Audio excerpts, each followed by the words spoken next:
হঠাৎ করে তোমার জীবনে একজন আসবে। সে তোমার কথা বলার সঙ্গী হবে, তোমার সব দুঃখ কষ্ট ভাগ করে নেবে, তোমাকে সাহস যোগাবে, তোমাকে ছোটখাটো বিষয়ে যত্ন করবে, তোমার যত কষ্ট কথা বলার মলম দিয়ে সারিয়ে তুলবে, তোমাকে রোদে পুড়তে শেখাবে, বৃষ্টিতে ভিজতে শেখাবে, দিনের পর দিন রাতের পর রাত তোমার সাথে কথা বলবে, সবচেয়ে বড় কথা তোমাকে নতুন করে বাঁচতে শেখাবে। তখন তোমার মনে হবে, হ্যাঁ, এইরকমই একজনকে আমি চেয়েছিলাম। অনেক বছর অপেক্ষার পর আমি তাকে পেয়েছি, আমার পাশে আছে একজন। তারপর যখন কথা বলার অভ্যেসটা তোমার বদঅভ্যেসে পরিণত হয়ে যাবে, তখন একদিন হঠাৎ করেই মানুষটা বদলে যাবে, তোমাকে ব্যস্ততা দেখাবে।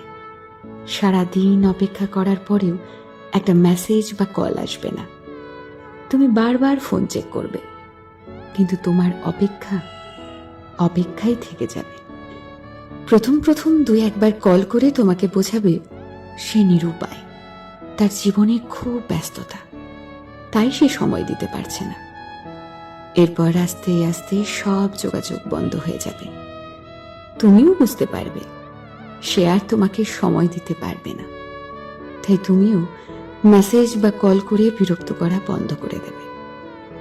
যে মানুষটির জন্য একদিন তুমি ডিপ্রেশন থেকে বেরিয়ে এসেছিলে, আবার সেই মানুষটির জন্যই তুমি আরো গভীর ডিপ্রেশনে চলে যাবে।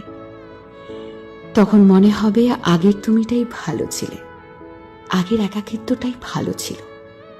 জীবনে একা থাকা খুব সহজ, কিন্তু জীবনে কেউ এসে চলে যাওয়ার যে একাকিত্ব, সেটা বড়ই কষ্টদায়ক।